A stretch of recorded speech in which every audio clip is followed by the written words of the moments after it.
अपनी ओजस्वी वाणी से इस समागम में उपस्थित जन समूह को संबोधित करेंगे। जोरदार तालियों से स्वागत करेंगे।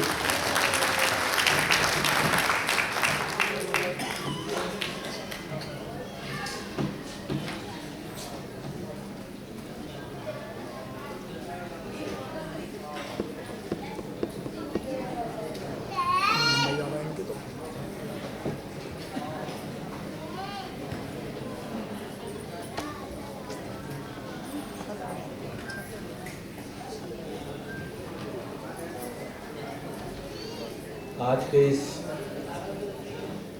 पावन दिवस पर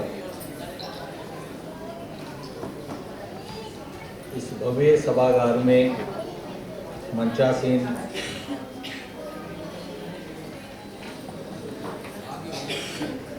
माननीय डॉक्टर विजय सोमकर शास्त्री जी,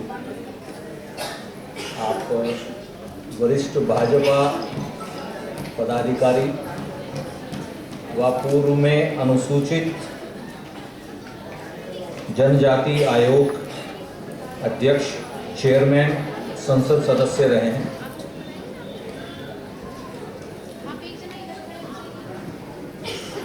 माननीय डॉक्टर अनीता आर्या जी, बहन अनीता आर्या जी हम सबकी सुपरिचित हैं, पूर्व सांसद और सदस्य एनडीएमसी रही हुई हैं व अन्य दायित्वों पर रहते हुए भारतीय जनता पार्टी में अनेक कार्य करके दिल्ली में अपनी एक अलग पहचान बनाई है।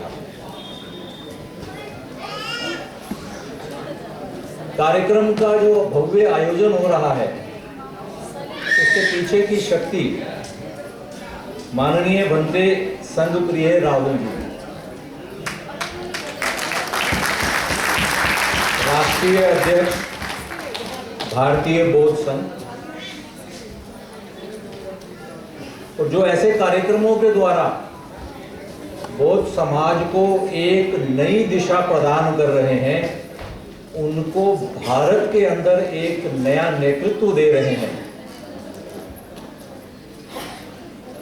उनका ये कार्य जो है अभिनंदन योग्य है।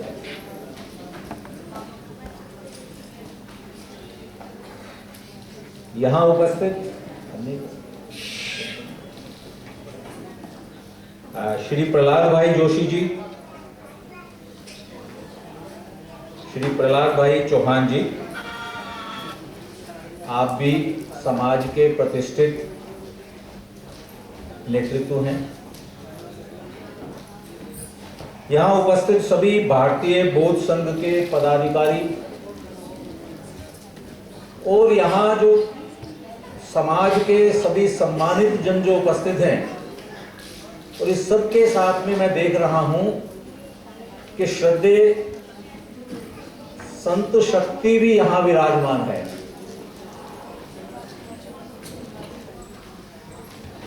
आज हम सब यहां पर डॉक्टर श्यामा प्रसाद मुखर्जी की जन्म जयंती के कार्यक्रम में हम यहाँ आए हैं, और इस भव्य कार्यक्रम का जो प्रारंभ हुआ है उसमें बड़ा अच्छा जो संगीत और नृत्य की श्रृंखला चली है। मुझे लगता है कि हम सबको हृदय से इस श्रृंखला ने एक नया ही आनंद दिया है। विशेषता जो नृत्य था, जिसमें एक हमारे सिपाही के द्वारा कर चले हम फिदा ये जानो तन साथियों, और उसके बाद में अगली ही श्रृंखला में आता है कि हमारा देश जो है कितना अच्छा, कितना उत्तम हमारे को मिला हुआ है। कहीं ना कहीं आज डॉक्टर श्यामा प्रसाद मुखर्जी के बलिदान और उनके जन्म और उनकी जीवनी से हम सबको इस नृत्य नाटिका और इस सब श्रृंखला के द्वारा जोड़ा गया है। ये कार्यक्रम इसके लिए भी याद रखा जाएगा। डॉक्टर श्यामा प्रसाद मुखर्जी के बलिदान और उनके जीवन के बारे में हम सबको अनेक घटनाएं अनेक अनेक बातें वर्णित होती हैं। मुझे लगता है कि विस्तृत में बताने की आवश्यकता नहीं है। कुछ एक उनके ऐसे पहलू जो हम सबके लिए आदर्श बन सकते हैं। डॉक्टर श्यामा प्रसाद मुखर्जी का जन्म 6 जुलाई 1901 को कलकत्ता के एक कुलीन संभ्रांत परिवार में हुआ था। पिता doctor Ashutosh Mukherjee Calcutta high court में जज थे। बचपन से ही मेधावी, बचपन से ही शिक्षा में सबसे आगे रहने वाले डॉक्टर श्यामा प्रसाद मुखर्जी ने अपनी मैट्रिक और अपनी ग्रेजुएशन की शिक्षा प्रथम स्थान पर प्राप्त की। बैरिस्ट्री की पढ़ाई करके कानूनविद बने, पर उसके साथ में उनका मन जो था शिक्षा के क्षेत्र में था और 33 वर्ष की युवा आयु में कलकत्ता विश्वविद्यालय के वाइस चांसलर उनको बनाया गया।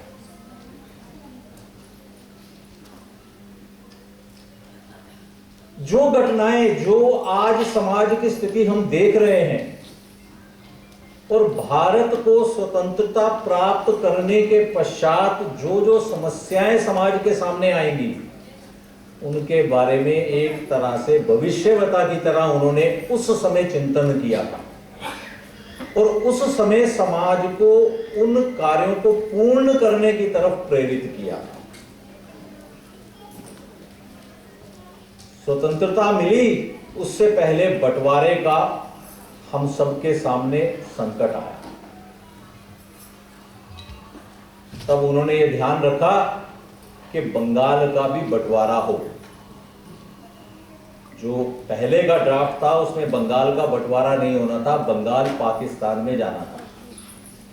तो ये एक उन्हीं की ही सूझबूझ थी, उन्हीं की ही सोच थी कि उन्होंने 1946 से ये मांग रखी कि बंगाल का विभाजन हो और जहां पे हिंदू जनसंख्या ज्यादा है, जहां पे मुस्लिम जनसंख्या कम है, वो क्षेत्र भारत में रहेगा और कलकत्ता भी भारत के पास रहेगा।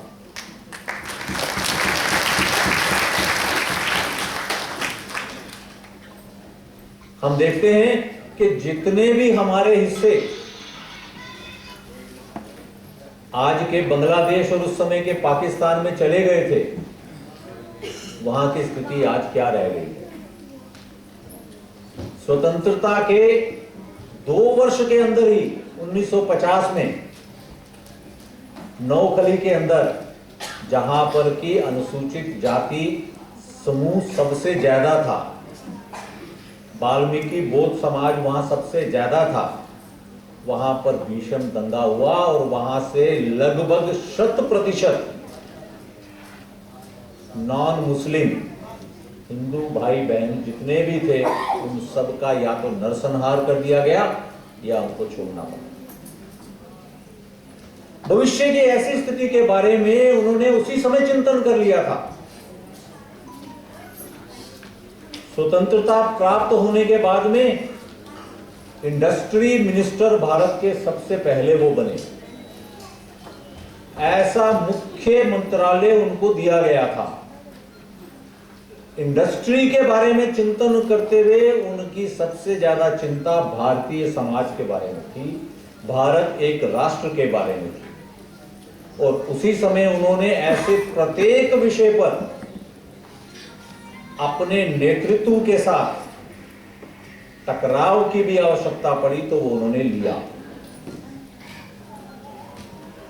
भारत के पहले इंडस्ट्री मिनिस्टर बने हैं। इस मंत्रालय का आनंद और इस मंत्रालय की सुविधा का लाभ लेने की जगह नेहरू की तुष्टीकरण की नीतियों के बारे में जहां भी आवश्यक होता था वो मुखर रहते थे। वही थे जिन्होंने सबसे पहले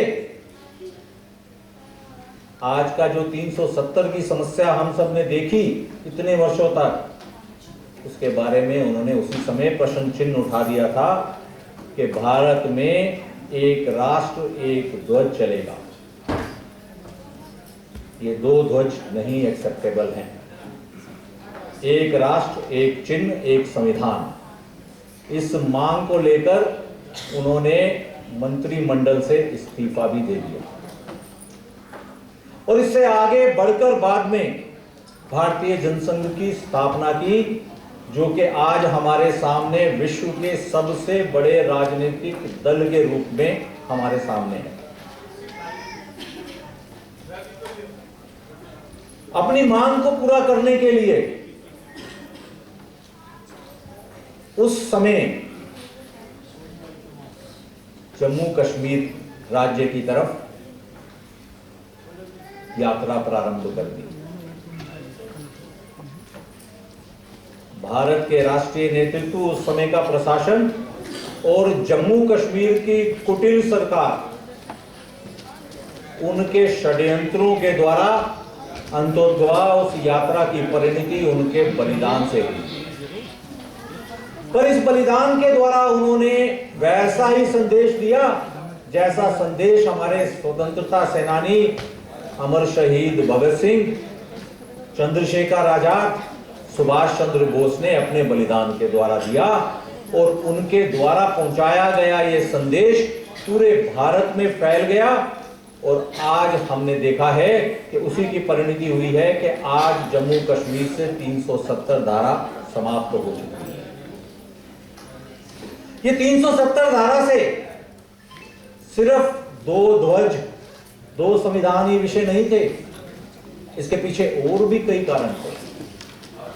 इस धारा के कारण और दो संविधान होने के कारण आप सबको ये जानकर आश्चर्य होगा कि जम्मू कश्मीर की महिलाएं दोयम दर्जे की नागरिक रह गई थी। एक महिला जो वहां से शादी करती है जम्मू कश्मीर के बाहर के किसी नागरिक से,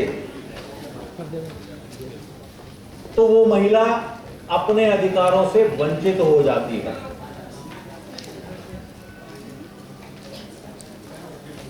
और दूसरी तरफ वहां का जो अनुसूचित समाज है,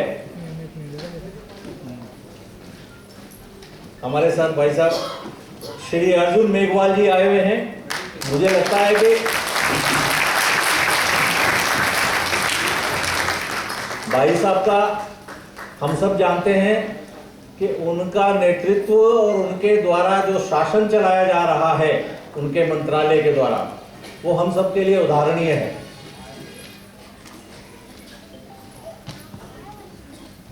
हम सब जानते हैं कि आज जो हम धारा 370 को हटाने के बाद में जम्मू कश्मीर को भारत के साथ जोड़ पाए हैं, इस सब के पीछे डॉक्टर श्यामा प्रसाद मुखर्जी का ही विजन और उनका बलिदान ही है। आज भारतीय बौद्ध समाज के द्वारा ये जो अनुकरणीय कार्य किया जा रहा है, ये जो कार्यक्रम का आयोजन किया जा रहा है, उसके द्वारा पूरे समाज को भगवान बुद्ध की शिक्षाओं को, भगवान बुद्ध की बातों को आगे बढ़ाते हुए डॉक्टर श्यामा प्रसाद मुखर्जी के बलिदान और उनके द्वारा दिए गए निर्देशों को हम सब में समाहित करते हुए अपने जीवन को आगे बढ़ाने का, अपने राष्ट्र को आगे बढ़ाने का जो संदेश दिया जा रहा है, आज जो हम आज़ादी का अमृत महोत्सव मना रहे हैं, उस समय पर इस संदेश की आवश्यकता है। और मैं सभी आयोजनकर्ताओं को ऐसे आयोजन करने के लिए अभिनंदन करता हूं, साधुवाद देता हूं और आप सबको बहुत बहुत आभार प्रकट करता हूं कि आप सब आज इस घड़ी में आए और आकर इस भारतीय बौद्ध समाज के कार्यक्रम को सुशोभित करते हुए इस संदेश को आगे बढ़ा रहे हैं। इसी के साथ ही मैं अपनी वाणी को विराम देता हूं।